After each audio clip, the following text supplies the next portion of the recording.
지난주 화요일에 예랑이를 신방을 갔었습니다. 저기 중랑구에 좋은 원룸을 하나 마련해서 기도해 주려고, 그리고 또 예랑이는 그냥 고기 사주고 싶다고 목사님 사모님 해서 고기 맛있게 얻어먹고 왔습니다. 그런데 중랑구 강변을 거쳐서 가게 되더라고요. 근데 그 강변을 통과하는데 뜻하지 않게 장미꽃이 흐드러지게 피어 있는 것을 보게 되었습니다. 감탄 또 감탄을 하게 되었는데, 에버랜드 장미꽃 축제는 아무것도 아닙니다.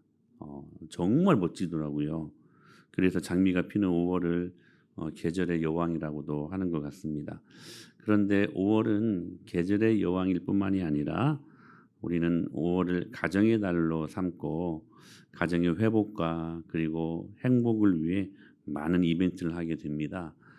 특별히 교회적으로는 5월 첫째 주에 어린이 주일로 지켜드리고, 그리고 둘째 주에는 어버이 주일로, 셋째 주는 스승의, 오늘이죠, 스승의 주일로 드리고, 넷째 주는 부부의 주일로 그렇게 드립니다.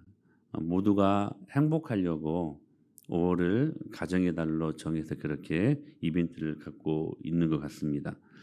그런데 가만히 분석해 보면 가정마다 그렇게 행복하지 않는 것 같습니다.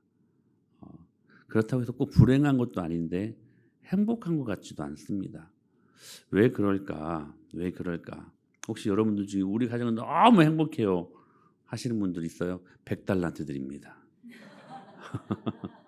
왜 행복하지 않을까? 불행하지는 않은 것 같은데 왜 행복한 것 같지는 않을까? 왜 그럴까요? in 아담입니다. belong to 아담. 아담에 속해 있는 가정들이 너무나 많은 것 같습니다. 아빠들은 열심히 일하는 것 같지만, 그러나 그 열심히 번 돈으로 아이들을 교육시키고, 그런데 돈으로 세상에서 살아남는 방법만 가르치는 것 같습니다. 엄마들은 세상 정보에 너무나 밝은 나머지 우리 아이들이 혹 따라가지 못하면 어떻게 될까 하는 조바심 때문에 안절부절합니다. 자녀들은 일주일 내내 진화론과 싸우고 오지요. 그래서 그 하나님은 없다고 하는 가치관에 매몰되어 가지고 주일 받은 은혜 다 까먹고 옵니다. 어떻게 하면 돈 많이 벌어서 안정적이고 편안한 삶을 살 수 있을까? 어떻게 하면 돈 많이 벌어서 좀 여유 있게 자녀들에게 추억 만들어주고 싶다는 그런 변명하에 틈만 나면 여행 다닐까. 여러분 다 뭡니까? 인 아담입니다. 인 아담. 근데 인 아담은 그냥 인 아담으로 그치지 않고, 이 인 아담, belong to 아담 안에 있으면 다 사망케 되는 것들이라는 것입니다. 사랑하는 여러분, 성도는 in Christ, 예수님께 속한 자들임을 믿습니다. 아빠들이여 기도하십시오. 가정을 위해 말씀으로 훈육할 수 있는 가정 안에서 최초의 교사가 될 수 있게 되기를 축복합니다. 엄마들은 하나님께 순종 잘하는 엄마들 되십시오. 그래서 자녀들에게 순종이 뭔지를 유산으로 남겨줄 수 있는 최고의 유산 아닙니까? 자녀들은 주 안에서 부모들에게 공경하십시오. 그리고 하나님께 충성하는 자녀들이 되십시오. In Christ, 예수님께 속한 자들이 되십시오. 그 안에는 생명이 있기 때문에 그렇습니다. 그런데 바울은 in Christ의 개념을 in Church의 개념으로 동일시합니다. 한번 설명해 드려 볼까요? 에베소서 1장 3절에 이렇게 말씀하셨어요. 찬송하리로다.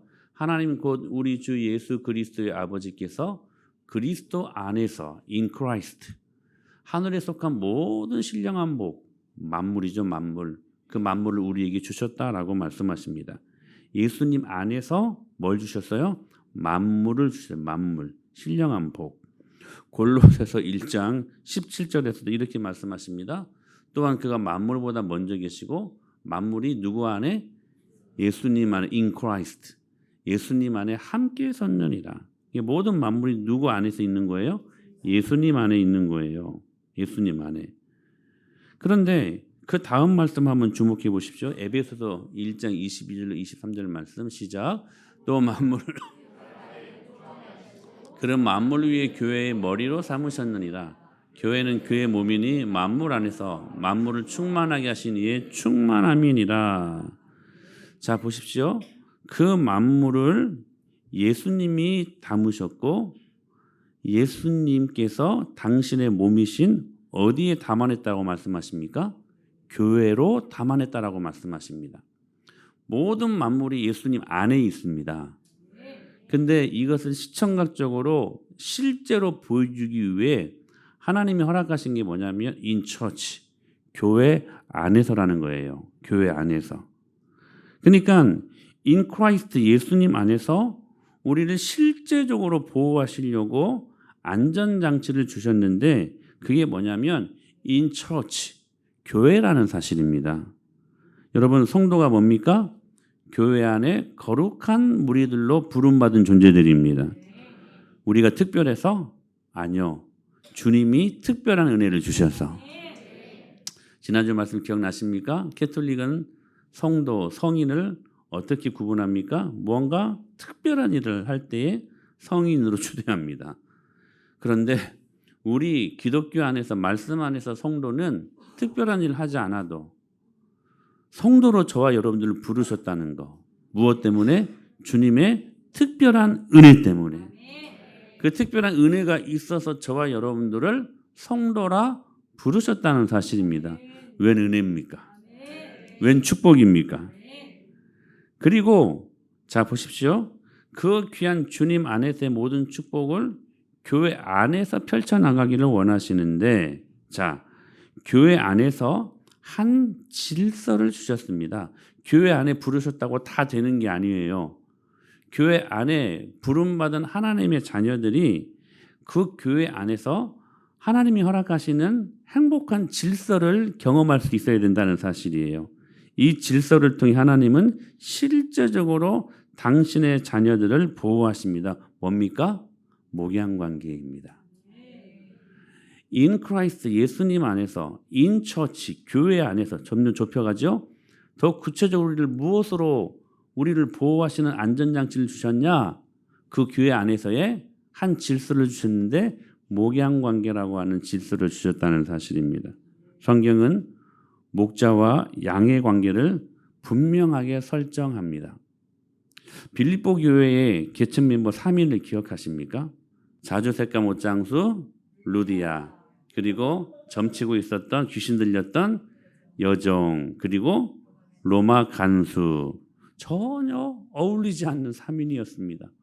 이게 뭔가 좀 맞아야지 퍼즐이. 직업도 너무 달랐고요. 달라도 너무 달랐어요. 생각하는 것도 달랐고 사는 라이프 스타일도 완전히 달랐어요. 그런데 교회 안에서 하나 됩니다. 강력한 축복 아닙니까? 그들을 통해 빌립보 교회에 큰 부흥이 일어났습니다. 무슨 결과일까요? 제자 훈련의 결과일까요? 그렇지 않은 것 같아요. 저는 이 결과가 목양관계의 결과라고 믿습니다. 오늘 본문은 목양관계의 아름다움을 말씀하시는 본문입니다. 하나님은 질서의 하나님이십니다. 하나님은 목자를 통해 말씀하시고 그 뜻을 목자를 통해 질서 있게 전달하기 원하십니다. 하나님은 이스라엘의 목자로 모세를 세우셨었지요. 그는 이스라엘 목자로 세움받기 위해 이미 광야에서 40년 동안 목자 훈련을 받았습니다. 그리고 그 하나님의 모든 권위와 권세를 목자에게 위임하셨습니다. 왜 목자에게만 그 권위와 권세를 주셨을까요? 이게 하나님의 방법이니까 그래요. 이게 질서입니다. 질서. 주님은 목자를 통해 교회 모든 대속안의 일을 결정하게 하셨습니다. 이 말씀의 근거에서 같이 읽을까요? 여러분은 자기를 위하여 또는 온 양떼를 위하여 삼가라. 성령이 그들 가운데 여러분을 감독자로 삼고 하나님이 자기 피로 사신 교회를 보살피게 하셨느니라. 교회를 보살피게 하셨대요. 모든 대속안의 모든 문제를 하나님의 감독자들이 결정하도록 주님께서 위임하셨다는 사실입니다. 그러니 때로 여러분 우리 안에 충돌이 일어날 수 있습니다. 강단에서 선포되는 말씀은 이건데 내 뜻과는 맞지 않는 것 같아요. 충돌이 일어나나요? 여러분 그때 어떻게 해야 됩니까? 질서의 문제로 해결하셔야 됩니다. 그때 여러분들 이렇게 기도하셔야 돼요. 주께서 내 사랑하는 영혼을 위하여서 내 사랑하는 목자에게 주시는 그 음성이 있을진데 그 음성을 목자가 가감없이 듣게 하시고, 혹여나 여러분들이 좀 듣기 불편한 말씀 감해가지고 이렇게 말하면 시험 들 텐데 해서 하나님이 주시는 말씀을 전하지 못하면 그게 목자일까요? 아니면 어떤 말씀을 더 해가지고 여러분들이 힘들게 할 때 여러분 그건 목자의 욕심에 의해서 교회를 이끌어가는 것이지 그게 주님이 원하시는 뜻에 따라 교회가 운행되는 모습일까요? 그렇지 않습니다. 여러분들이 이렇게 기도하셔야 돼요.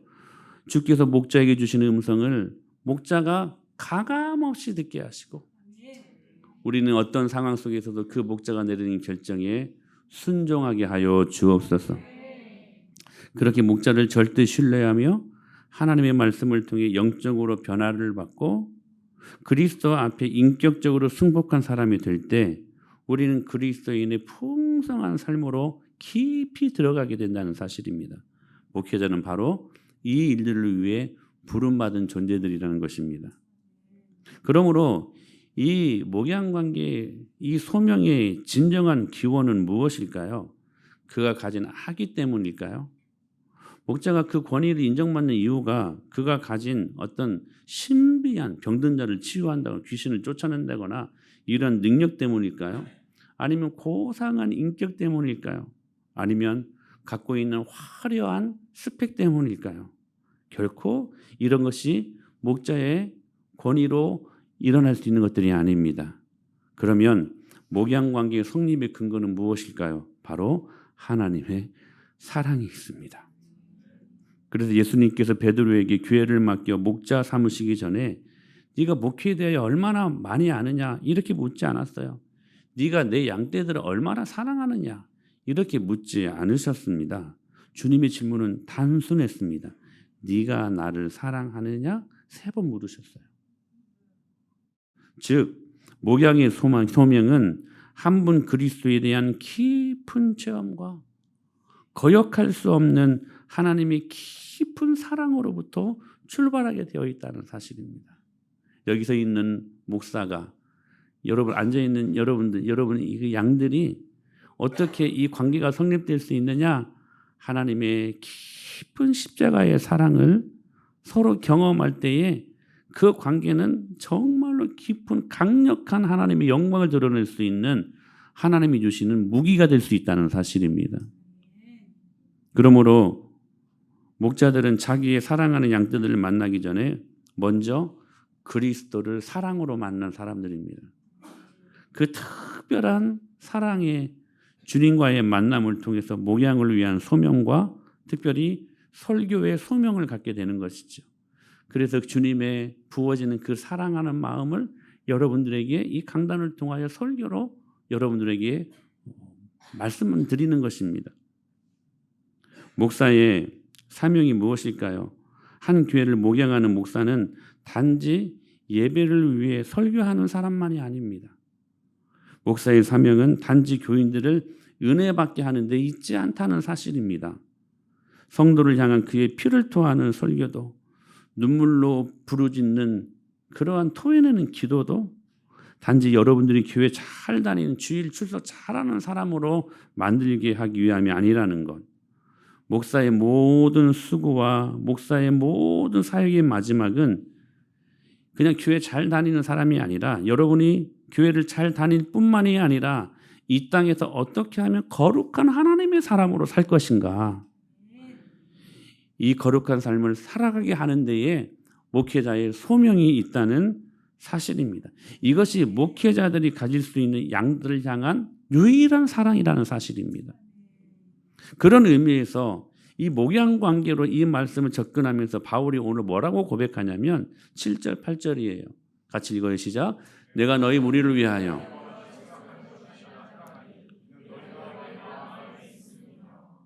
내가 예수 그리스도의 심장으로 8절 너희 무리를 얼마나 사모하는지. 다 같이 읽어요. 시작. 하나님이 내 증인이시니라. 바울은 지금 빌립보 교회 성도들을 목양할 때 예수님의 심장으로 했다라고 말씀하고 있습니다. 사랑하는 리더십들이요, 이 자리에는 우리 순자님들이 계십니다.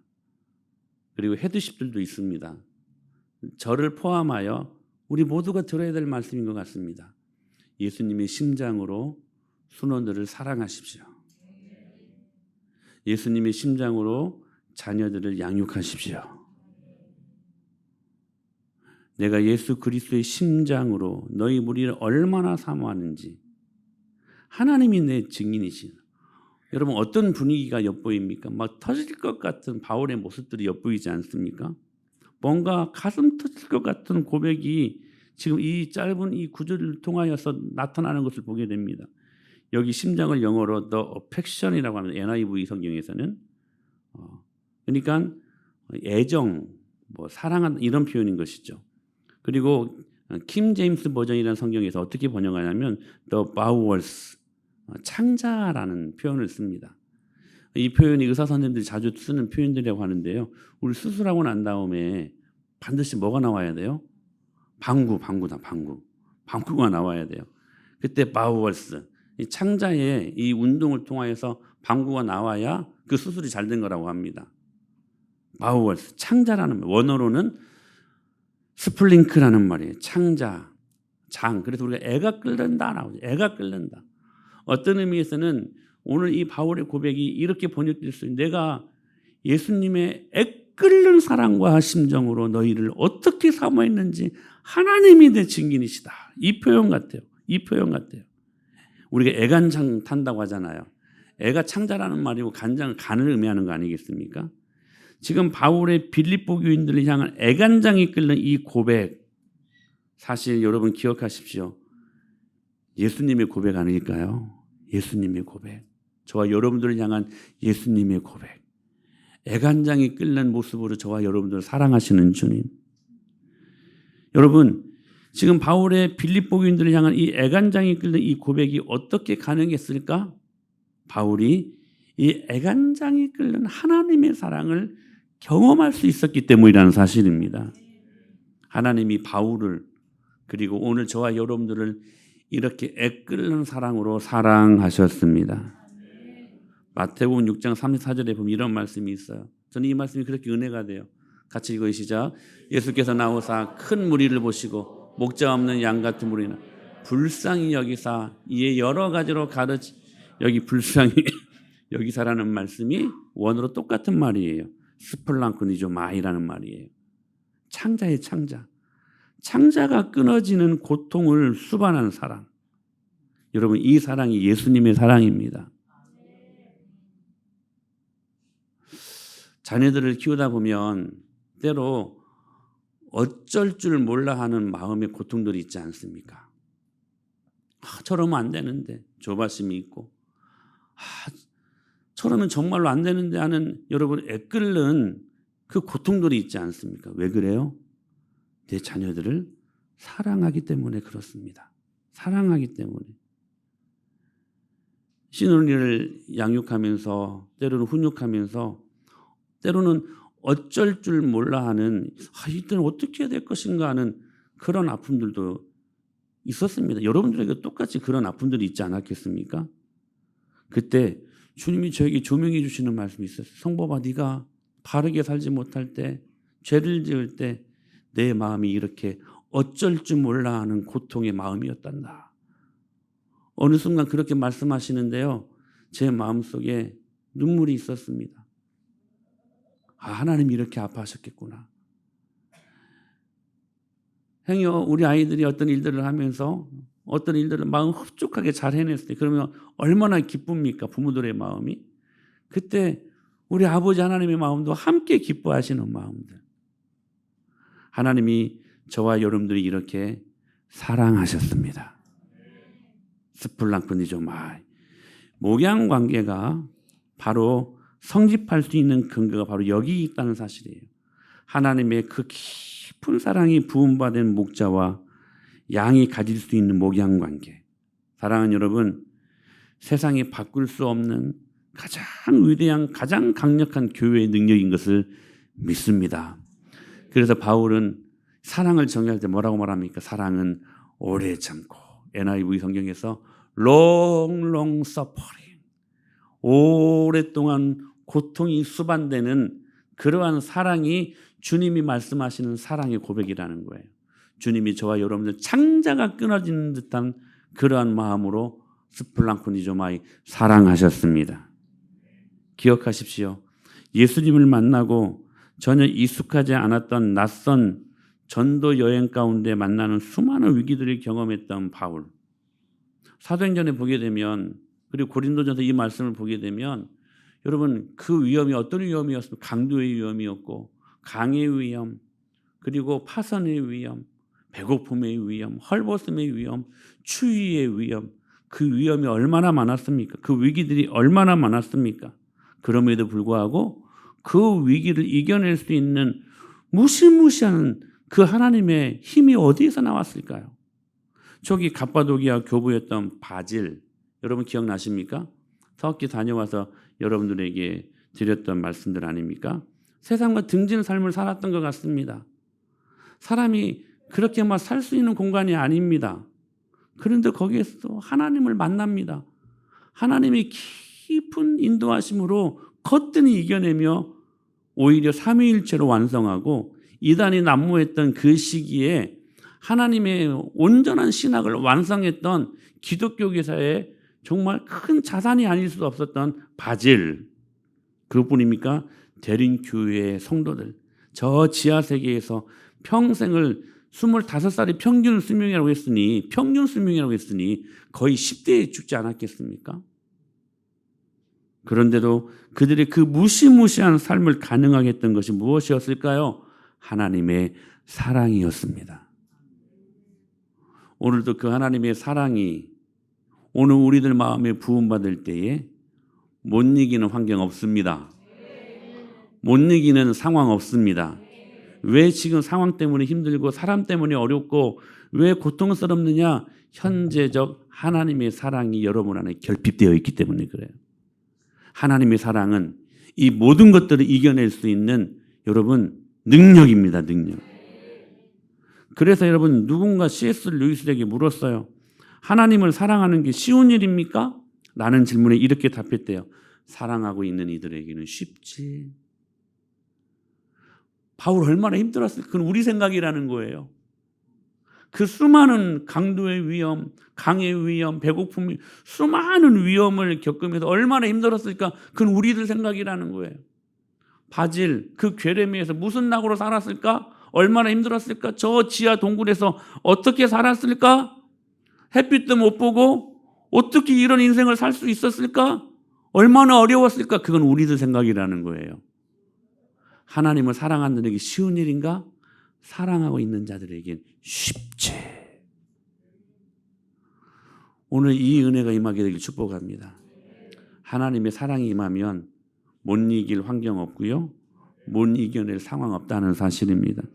그래서 요한일서 4장 18절에 이렇게 말씀하신 거예요. 사랑 안에 두려움이 없고 온전한 사랑이 두려움을 내쫓나니 두려움에는 형벌이 있습니다. 두려워하는 자는 사랑 안에서 온전히 이루지 못하느니. 무슨 말씀이에요? 굉장히 역설적인 표현 아닙니까? 사랑이 있으면 두려움이 없어진다는 거예요.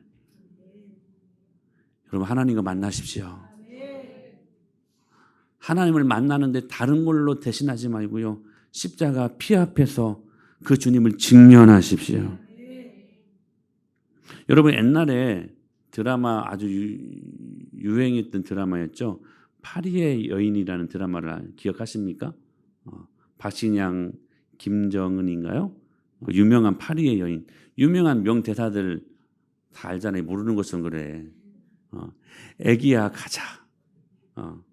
여러분 지금 가장 따끈따끈한 우리 사모님, 전사님이 성도들 앞에 애기야 하면 좋겠어요? 좋을 것 같은가 봐.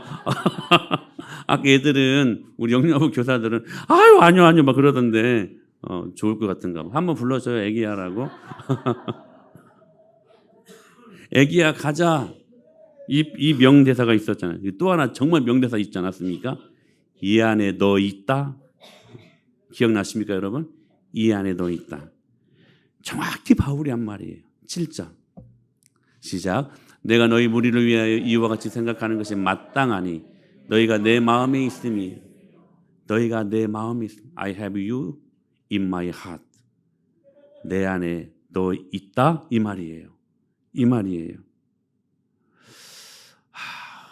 우리 관계가 이런 관계였으면 얼마나 좋을까. 이 안에 너 있다. 목자 마음 안에 여러분들이 있는 거예요. 양들인 여러분들 마음 안에 제가 있는 거예요. 얼마나 귀한 축복일까. 축복일까. 1장 7절 다시 보면 이렇게 말씀하세요. 내가 너희 무리를 위하여 이와 같이 생각하는 것이 마땅하니. 여기 생각을 재밌어요. NIV 성경에서는 feel이라고 번역하고 있습니다. 느낌이라는 감정적, 감성적 표현을 지금 쓰고 있는 거예요. 내가 너희를 위하여 기도할 때, 생각할 때에 이 바울의 빌립보 교인들을 향한 이 마음이 결코 이성적이지 않았다는 거예요. 차갑지 않았다는 거예요. 우리는 바울 생각하면 강인한 이미지가 먼저 떠오르지요. 예수님 만나기 전에는 살기등등했던 사람. 예수님 만난 후에도 그 기질이 어디 가겠습니까? 오직 복음, 오직 직진. 이고니온, 루스드라 이런 지역에서 복음을 전하다가 죽을 것 같이 맞아가지고 쫓겨나가는데요. 여러분 다시 툴툴 털고 일어나가지고 그 자기를 향하여 돌을 던졌던 그 성을 다시 들어가가지고 복음을 전할 수 있었던 그 강인하고 강직했던 바울. 그런데 이 바울이 전혀 어울리지 않는 것 같아요. 이 빌립보 교인들을 향한 마음이 매우 감성적이에요. 여기 생각하다 이 필로 번역되고 있는 이 말씀의 뉘앙스를 기억하세요. 우리 흔히 그러잖아요. 연애할 때 나는 어젯밤에 당신만 생각했어. 그때 생각이 여러분 이성적인 생각일까요? 아니요. 감성적인 생각입니다. 그러면서 하는 말, 이 안에 너 있다? 이 표현인 거예요. 사랑하는 여러분, 부끄러운 고백이지만 저는 여러분들을 이렇게 사랑합니다.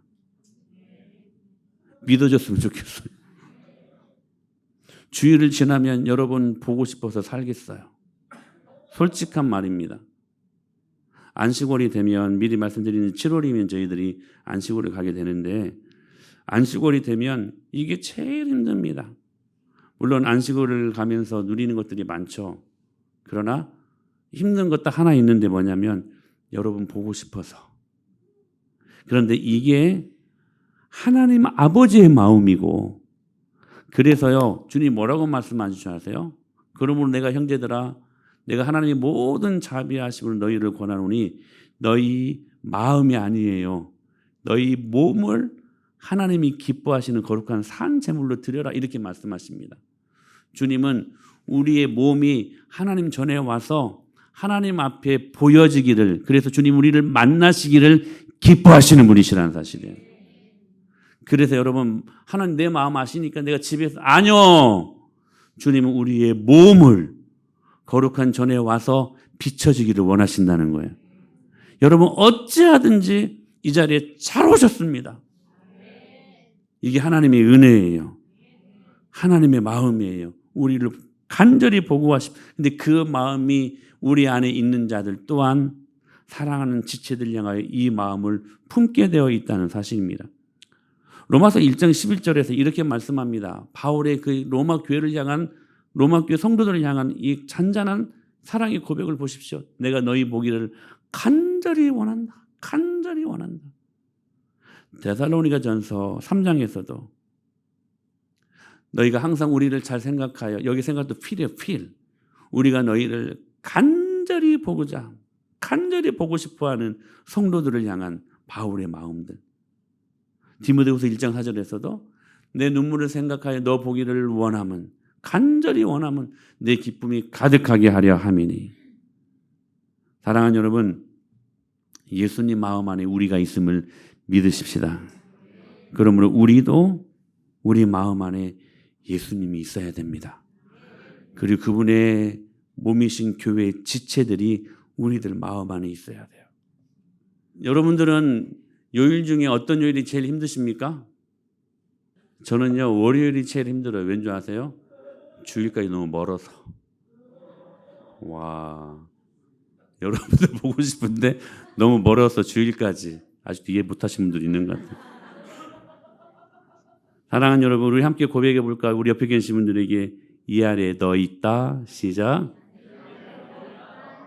이 안에 너 있다. 사랑하는 여러분, 목양관계로 리셋하십시오. 그리고 목양관계로 연결하십시오. 이런 목자가 있고 그런 목자를 하나님 사랑하듯이 존경하고 사랑하는 목양관계가 성립될 수 있다면 우리 영혼에 얼마나 큰 축복이 임할까요?